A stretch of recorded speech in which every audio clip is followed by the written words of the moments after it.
Magandang araw Pilipinas, narito na ating weather update ngayong araw ng Linggo, July 26, 2026. Nakalabas na nga ng Philippine Area of Responsibility ang bagyong Quiapo.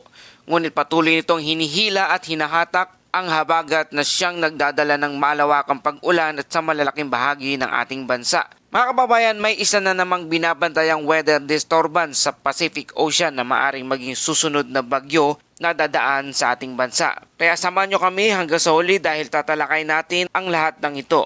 Para updated ka lagi sa panahon, mag-like, mag-share at mag-subscribe lang dito sa ating channel. Mga kababayan, ang dating bagyong Quiapo ay na may international name na NOL ay nasa labas na ng Philippine Area of Responsibility. Huling namatahan ang sentro ng bagyo na sa layong 625 kilometros kanlurang hilagang kanluran ng Itbay at Batanes. At lumakas pa nga ito bilang isang typhoon na may taglay na lakas na hangin na umaabot na sa 130 kilometro bawat oras. At may pagbuksong umaabot na 160 kilometro bawat oras.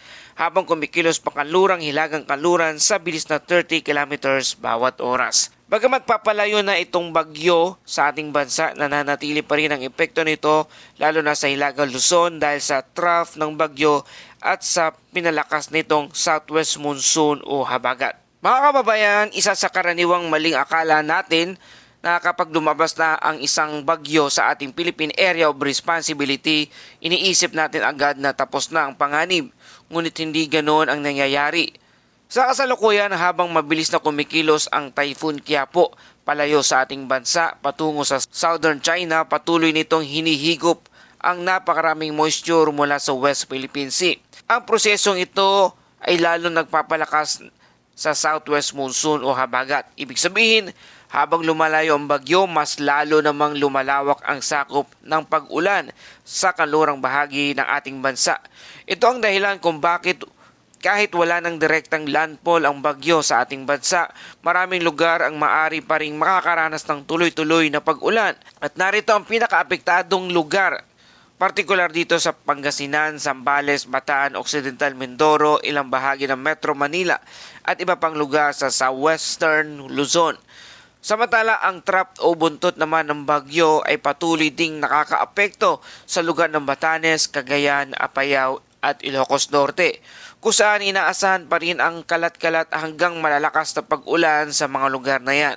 Bagamat hindi na direktang tumatama ang bagyo sa mga lugar na ito, sapat pa rin ang impluwensya ng trough o buntot ng bagyo upang magdala ng mga pag-ulan na maaring magdulot ng localized flooding at landslide. Para sa malaking bahagi ng ating bansa, dito sa Metro Manila, buong Visayas, malaking bahagi ng Luzon, Zamboanga Peninsula, BARMM, Northern Mindanao at Caraga, ay makakaranas din ng maulap na kalangitan na may kalat-kalat na pag-ulan at thunderstorm dulot pa rin ng hangin-habagat.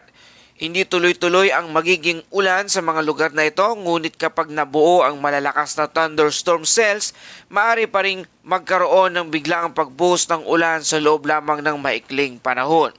Kaya naman narito ang ating heavy rainfall outlook para sa mga susunod na 2 araw. Ngayong araw, pinakamalakas ang inaasahang pag-ulan dito sa Pangasinan, Zambales at Bataan, kung saan maaring nakapagtala ng 50 hanggang 100 mm na buhos ng ulan sa mga lugar na yan.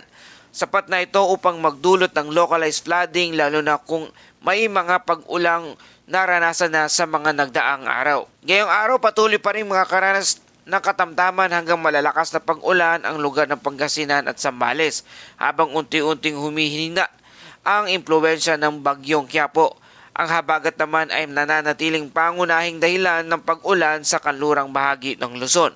Mahalaga ring tandaan na maaring mas mataas pa ang rain forecast sa aktual na dami ng ulan sa mga kabundukan dahil sa orographic lifting nito, kung saan napipilitang umakyat ang mamasa-masang hangin sa kabundukan kaya mas lumalakas ang mga pag-ulan sa mga lugar na yan. Mga kababayan, habang papalayo na ang bagyong Quiapo, may isa na namang weather disturbance na sinusubaybayan sa Western Pacific. ang tinatawag nating Invest 93W. Sa ngayon ay mababa pa ang posibilidad nitong maging bagyo sa loob ng susunod na 24 oras. Gayunpaman kapag humupa na ang impluwensya ng bagyong Quiapo sa rehiyon, inaasahang muling magiging mas pabor ang kondisyon ng karagatan para sa posibleng pag-unlad o paglago o pag-develop ng isa na namang bagong low pressure area. At ito rin ang ipinapakita ng tropical cyclone threat potential na inilabas ng Pag-asa, kung saan nananatiling may posibilidad pa rin ng panibagong tropical cyclone sa mga susunod na araw kahit humina na ang banta matapos ang bagyong Quiapo. Kaya bagamat unti-unti nang bumubuti ang sitwasyon dulot ng bagyong Quiapo, hindi pa rin tayo maaring maging kampante dahil nagpapatuloy ang aktibong kondisyon ng panahon dito sa Western Pacific. Mga kababayan, kung titingnan natin ng mas malawak na larawan ang panahon, makikita natin unti-unti nang lumalayo ang bagyong Quiapo. Ito ang magandang balita dahil mababawasan ang direktang banta ng malalakas na hangin sa ating bansa. Ngunit hindi pa rin ito nagtatapos ang ating pagbabantay. Patuloy pa rin na aktibo ang southwest monsoon o habagat, kaya inaasahan pa rin ang mga pag-ulan sa kanlurang bahagi ng Luzon sa susunod na mga araw. Bukod dito, nananatiling binabantayan na ng mga meteorologists at ng ibang weather agency ang Invest 93W sa Western Pacific. Sa ngayon ay mababa pa ang posibilidad nitong mag-iisang ganap na bagyo sa loob ng 24 oras.